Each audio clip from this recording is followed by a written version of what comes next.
Salut à tous, bienvenue sur ma chaîne. Aujourd'hui, je voudrais évoquer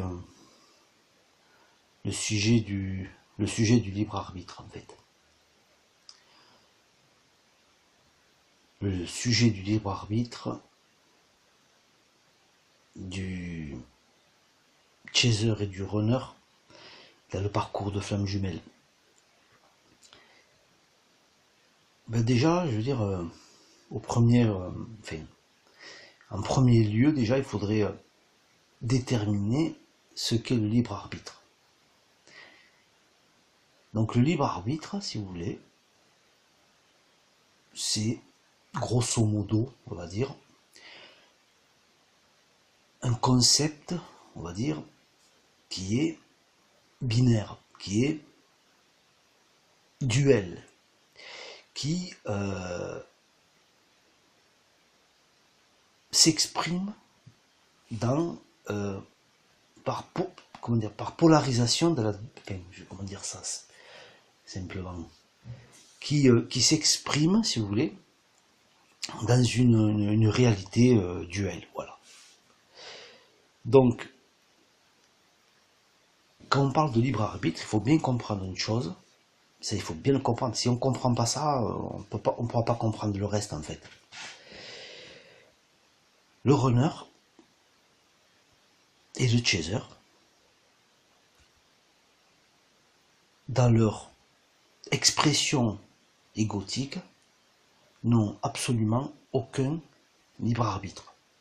Ça, il faut bien saisir ça, quoi. C'est-à-dire que dans l'expression du personnage, de la personne, n'a absolument aucun choix, si vous voulez.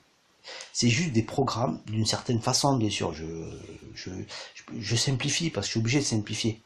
D'une certaine façon, se comportent en fait comme des programmes s'exprimant dans un environnement bien déterminé, quoi, je veux dire, qui est la vie, qui est la réalité, qui est la matière.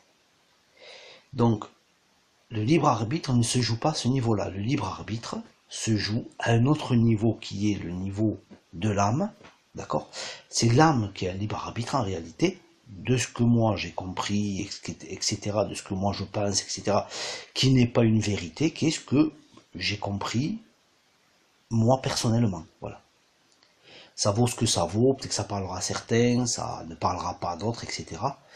Mais ça, c'est pas important, c'est la vie. Bon, excusez-moi pour le bruit. Donc, le runner, en premier lieu, en première lecture, a un comportement, si vous voulez, qui a l'air comme ça au premier abord un petit peu irrationnel, où on a l'impression qu'il n'arrive pas à faire des choix dans sa vie, qui est dominé comme ça par une peur comme ça qui serait la peur du rejet, parce que le rejet qui est le jugement des autres en fait. Si je fais ça, on va me juger, on va me rejeter. Si je vais avec cette personne, on va me juger, on va me rejeter.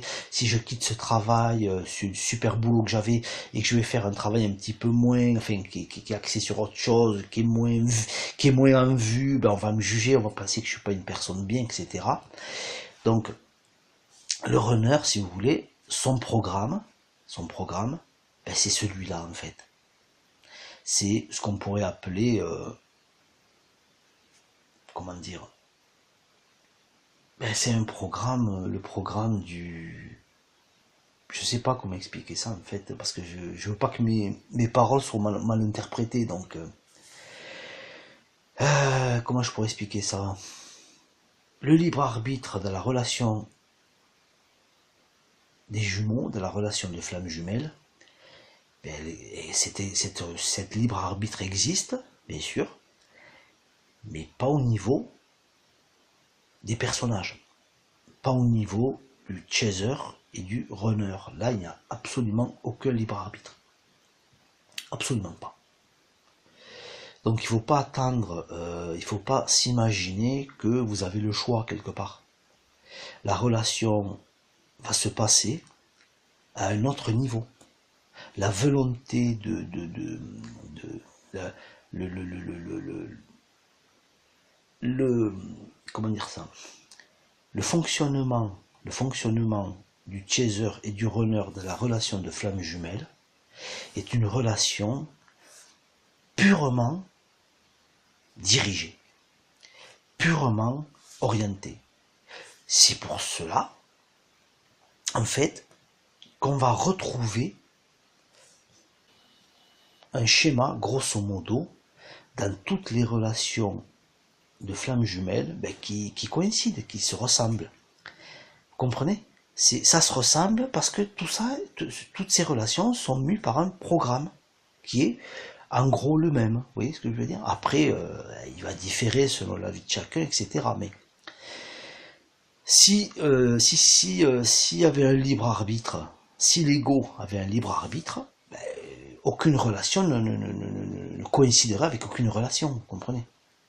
Mais comme c'est au niveau de l'âme que ça se joue, le libre arbitre, c'est la raison pour laquelle je peux faire des audios, voilà, ou des vidéos, m'exprimer de façon générale, vous voyez, mais générale bien sûr qui est quand même,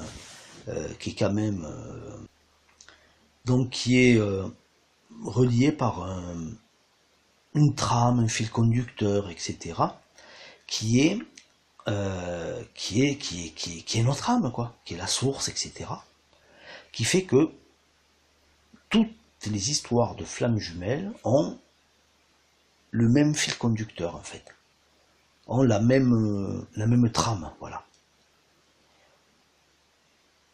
Et si le mental, l'ego avait un libre arbitre, je pense que ça serait pas le cas, vous comprenez? Donc, est-ce que le runner a un libre arbitre? Non, il n'a pas de libre arbitre. Est-ce que le chaser a un libre arbitre? Non plus, il n'a pas de libre arbitre. Le libre arbitre se joue à un autre niveau qui est l'âme, qui est un degré dans la dualité, mais qui n'est pas le même bien sûr que le degré, on va dire, égotique. Parce que là, on est dans un degré beaucoup plus subtil, etc. Mais toujours dans la dualité, il faut bien le comprendre. L'âme, c'est pas l'unité encore. Hein. On n'est pas dans l'unité qu'on est dans l'âme. On est dans une forme de dualité parce que, je veux dire, comment on appelle ça, sujet-objet. Là où il y a l'unité absolue, là, c'est personne n'y a accès. Enfin, je pense qu'aucune conscience. Enfin, là, je pense que là, on n'y a pas accès, quoi. Là où il y a la source pure et tout ça, là, c'est pas possible de. Voilà. Donc, je vois beaucoup de gens qui s'expriment et qui m'exposent leur histoire dans les commentaires. Je trouve toutes ces histoires touchantes. Hein. Je trouve toutes ces histoires belles. Je trouve toutes ces histoires, enfin, pour la plupart, tristes. Parce que les gens vivent des choses difficiles et même en parallèle de leur relation, des choses très difficiles, des épreuves de vie. Donc, toutes ces histoires me touchent, si vous voulez, parce que je vois des personnes se débattre dans des relations plus ou moins chaotiques, plus ou moins partagées, d'accord, où il y a des va-et-vient, où il y a des comportements d'irrespect, de profond, excusez-moi du terme, hein, mais je vais le dire, mais de profond manque d'amour, quoi. Parce que l'amour, si vous voulez, c'est ce que nous sommes à un niveau primordial, quoi, à un niveau essentiel. Donc, avant d'incarner cet amour dans une relation, il faut déjà l'incarner en soi. Il faut l'incarner en soi parce que quand on incarne cet amour en soi, en fait, quand on incarne cet amour au niveau de notre âme, ben, là, la notion de libre arbitre rentre en ligne de compte, si vous voulez. Mais tant que cet amour, nous croyons l'incarner dans une conscience purement égotique, mentale, etc., ben, en réalité, nous incarnons que des peurs, des peurs de manquer, des peurs de finir seul, des peurs de se mettre dans des relations que pour des mauvaises raisons, si vous voulez, qui sont les raisons du mental, en fait. Et le mental, lui, doit survivre, vous comprenez, il ne doit pas rester seul, c'est normal, la solitude, je veux dire, c'est l'antithèse de l'homme, nous sommes des êtres qui avons besoin de communier, vous voyez, qui avons besoin d'être, voilà, comme on dit, l'homme est un animal grégaire, vous voyez. Il a besoin de rapports humains, il a besoin de rapports avec l'autre, il a besoin pour se construire, etc. Il a besoin du miroir de l'autre pour justement, pour arriver à cette construction, à incarner cet amour dans la matière ou sur terre. Donc le libre arbitre, si vous voulez, dans une relation d'amour, il est total. Dans une vraie relation d'amour, le libre arbitre est total. Parce que dans une vraie relation d'amour, si vous voulez, il n'y a pas de chaser, il n'y a pas de runner. Qu'on soit dans un lien de flamme jumelle ou pas. S'il y a chaser et runner, en fait, c'est parce qu'il y a dysfonction.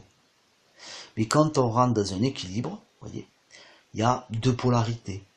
Parce que nous vivons dans un univers duel. Donc, il y a bien deux polarités. Mais deux polarités qui sont en elles-mêmes déjà équilibrées dans leur polarité déjà intrinsèques à la personne, si vous voulez, qui sont deux polarités déjà inhérentes à la personne, qui ensuite, les deux étant équilibrés dans leur polarité, quand elles se mettent en relation, ben il y a équilibre, je veux dire, même que ce soit dans d'autres relations, hein, qu'elles soient on va dire des relations d'âme sœur, etc. quoi. Donc la relation, on va dire équilibrée, est une relation où le libre arbitre, oui, est présent. Mais là, pour avoir un libre arbitre, il faut être pour profiter pleinement de ce libre arbitre, il faut être pleinement, entre guillemets, hein, vous comprenez où je veux en venir, rien d'absolu ici-bas. Donc, il faut arriver justement à incarner notre âme pleinement dans cette matière, c'est-à-dire notre amour. Voilà. Donc, tant que vous serez dans le non-libre arbitre, c'est-à-dire dans le mental, dans des relations égotiques, c'est-à-dire dans des relations de survie, de peur, etc., ben, vous ne pourrez pas incarner cette relation, c'est pas possible. C'est pas possible, vous comprenez? Parce que l'âme, comment dire, si c'est pas l'âme qui incarne cette relation, ben ça sera l'ego. Et si c'est l'ego, ben ça sera pas l'âme, vous comprenez? Si vous aurez pas le beurre et l'argent du beurre, en fait. Donc vous êtes obligé entre guillemets, bien sûr, personne n'est obligé de rien, mais pour les commodités de langage, vous comprendrez que j'utiliserai vous êtes obligé de revenir à vous, c'est-à-dire de revenir à l'âme que vous êtes, c'est-à-dire à revenir à incarner cet amour que vous êtes, c'est-à-dire d'abord de vous rééquilibrer dans cet amour. Alors je regarde si le portable marche toujours, parce que ça fait la deuxième fois que je reprends, parce que j'ai eu une coupure. J'ai parlé au moins 10 minutes, 20 minutes dans le vide, et j'ai pas enregistré ce que j'avais dit, c'est dommage. Enfin bon, si vous voulez, le libre arbitre, en fait, c'est incarner pleinement l'âme que nous sommes et incarner pleinement le chemin dans lequel on doit être. C'est incarner pleinement notre guidance. C'est ça le libre arbitre. Il n'y en a pas d'autre. À mes yeux, bien sûr. C'est ma vérité, c'est... Voilà. C'est pas une vérité absolue, hein, ce que je suis en train de dire, mais voilà, c'est mes compréhensions, etc., mes conscientisations. Et donc, toutes ces histoires que je peux lire dans les commentaires, c'est vrai que c'est des histoires... c'est des histoires tristes, parce que il faut comprendre, je sais pas comment vous le dire, en fait, parce que je veux pas vous heurter aussi. Je veux pas vous heurter, parce que je vais pas vous conforter, si vous voulez, dans votre souffrance, dans votre douleur. Vous comprenez? Je peux pas faire ça. J'ai pas le droit. Je peux pas vous conforter. Je peux pas vous plaindre. Même si ce que vous vivez est difficile et que j'ai envie de vous plaindre. Hein. Mais de vous plaindre, ça ne vous rendra, absolument pas service. Moi, je veux vous fortifier, je veux vous aider à comprendre des choses, à conscientiser des choses. Je veux vous aider à avancer. Vous comprenez? Donc, pour cela, ben, je suis bien obligé, pardon, je suis bien obligé de vous dire les choses un petit peu froidement, vous voyez. Je suis bien obligé. Je suis obligé de vous dire ça un petit peu, d'une façon un petit peu, qui a l'air comme ça au premier abord dénuée d'amour, vous voyez. Alors que c'est que ça, quoi, ce que je suis en train de faire là. C'est que ça. Et si vous vivez une relation qui est chaotique et qui est vraiment toxique, quoi, à un moment donné, même si quelqu'un vous a dit que vous étiez sur une relation de flamme jumelle, réfléchissez, quoi. Posez-vous sincèrement la question. Est-ce que cette relation, depuis 6 mois, depuis 1 an, depuis 2 ans, depuis 10 ans, etc., m'a fait grandir? Est-ce que cette relation a été pour moi, quelque part, même s'il y a eu des difficultés, a été pour moi, quelque part, entre guillemets, est-ce qu'il y a eu une plus-value, quoi? Est-ce que j'ai gagné quelque chose? Est-ce que j'ai gagné en intelligence? Est-ce que j'ai gagné en culture? Est-ce que j'ai gagné en amour de moi-même? Est-ce que j'ai gagné en sérénité? Est-ce que j'ai gagné, etc. Est-ce que j'ai gagné en compréhension de ma vie? Est-ce que j'ai gagné en guidance? Est-ce que j'ai gagné en richesse personnelle, quoi, à tous les niveaux? Est-ce que c'est ça la question qu'il faut se poser? Ou alors, est-ce que ma vie continue? Est-ce que ma vie, mon mental, est-ce que tout s'effondre? Est-ce que tout est en train de s'effondrer depuis des années et de plus en plus souffrant, et que je suis juste en train de me détruire, quoi? Et souffrir et me détruire, en fait. Et l'autre ne fait que juste que me détruire. Et là, je suis peut-être dans une relation qu'on pourrait appeler karmique, ou vous voyez, ou avec quelqu'un de dysfonctionnel. Après, est-ce que c'est un pervers narcissique ou autre chose? Est-ce que cette personne a peut-être un problème aussi? Il souffre aussi, quoi. Il faut pas lui en vouloir, parce qu'il est peut-être en train de vous entraîner dans sa folie, vous voyez. Vous comprenez? Ou dans ses dysfonctions. Mais parce que vous devez le vivre, si vous êtes à ce niveau-là, c'est que vous deviez vivre ça. Mais à un moment donné, et ça je peux vous le dire, vous aurez toujours des informations, vous aurez toujours une guidance à travers des personnes, à travers des situations, à travers n'importe quoi, des petits messages comme ça qui vous diront, ça y est, ouvre les yeux. Ouvre les yeux. Ouvre les yeux. Arrête de te mentir à toi-même. Accueille la réalité, la réalité telle qu'elle est, même si elle ne te plaît pas. Peut-être que tu n'es pas dans une relation de flamme jumelle. Peut-être. Donc la question vaut d'être posée. Je me la suis posée à un moment donné. Et je me la suis pas posée qu'une fois. J'ai même essayé de m'en convaincre. Vous comprenez?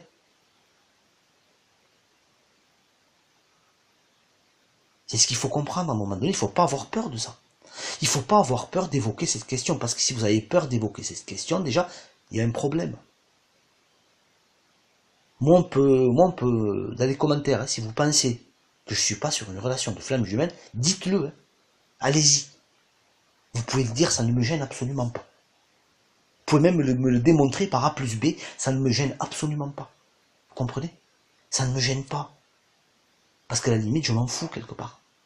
Je sais ce que j'ai vécu, je sais ce que j'ai expérimenté. Voilà quoi, je veux dire.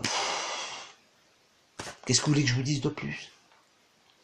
J'ai absolument aucun problème à ce niveau-là, moi. Et c'est pas X ou Y qui me l'a dit. Vous comprenez? Ça vient de la source, quoi. J'ai eu les preuves qu'il fallait avoir, quoi. C'est tout. J'ai eu toutes les preuves, enfin les preuves entre guillemets, parce que bon, c'est au-delà des preuves, quoi. C'est des trucs, voilà, quoi. Vous comprenez ce que je veux dire? Mais je suis pas là, moi, à me gargariser. Je suis sûr. C'est pas ça le truc. Je suis là pour comment dire. Si je fais ces audios, moi, c'est pour aider les gens, quoi. C'est pour vous aider, en fait. Est-ce que ça serait de vous aider, de vous faire croire que vous êtes sur une relation de flamme jumelle alors que vous l'êtes pas, et que vous êtes dans une relation chaotique qui va vous détruire, en fait?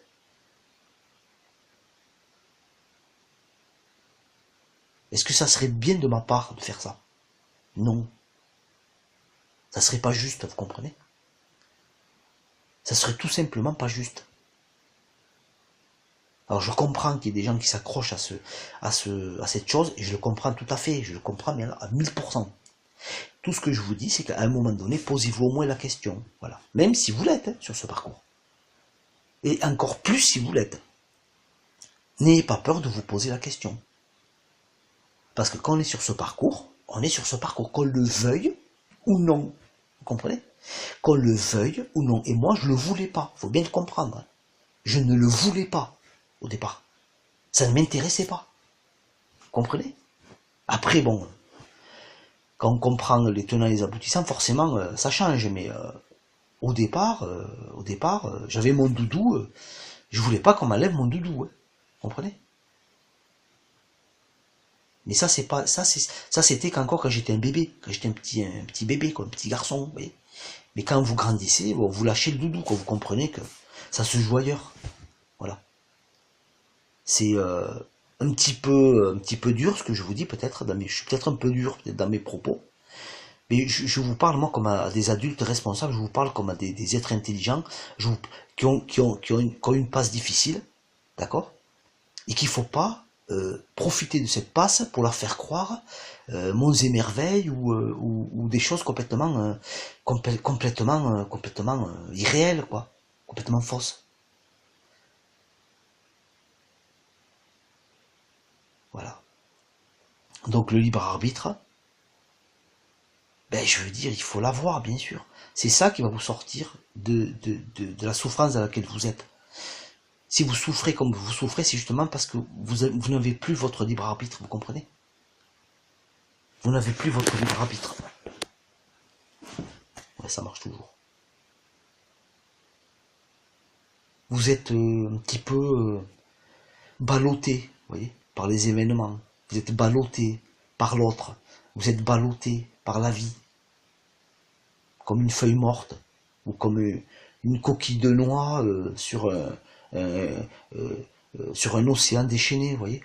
Vous êtes à la merci de n'importe quel récif, à la merci de n'importe quelle vague, etc. Mais là, vous n'êtes pas dans votre libre arbitre. Parce que si vous étiez dans votre libre arbitre, parfaitement relié à votre âme, parfaitement équilibré dans votre mental, dans tous vos corps, je veux dire, là on se détend. Hein. On se détend. On se détend, pourquoi? Parce qu'on sait qu'on n'a pas le gouvernail. On n'a pas le gouvernail. Là, dans la personne que je suis. La personne que je suis sait qu'elle n'a pas le gouvernail en main, mais que c'est bon, quoi. Le gouvernail a été pris, enfin, est pris en main par, je veux dire, par la source. Hein, je veux dire, je ne me fais aucun souci. Hein. Et que je vais vivre ce que je dois vivre, même si c'est des choses difficiles, en sachant que c'est par là que je dois passer. Donc j'accueille, j'accepte. Et je sais que ça va, et je sais qu'une fois que je vais sortir de cette épreuve, ben, je vais en ressortir grandi, vous voyez. C'est ça le libre arbitre. Mais quand l'épreuve ne fait que vous détruire, ben là il faut se poser la question. Quand l'épreuve ne fait que vous détruire, ben là il faut se poser la question.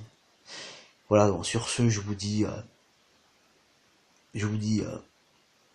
à bientôt et merci, merci pour vos commentaires, merci pour ceux qui likent les audios et ceux qui s'abonnent à ma chaîne.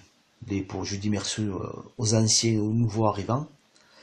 Je vous remercie du fond du cœur et j'espère que ce que je fais est utile et vous sert à conscientiser, vous sert à avancer, etc. Et même si ces choses peut-être parfois ne sont pas, voilà, ne sont pas agréables à conscientiser. Donc je vous remercie et de donner de la force à ma chaîne, excusez-moi, de donner de la visibilité à mes vidéos, qui profiteront à un plus grand nombre, et je vous dis salut.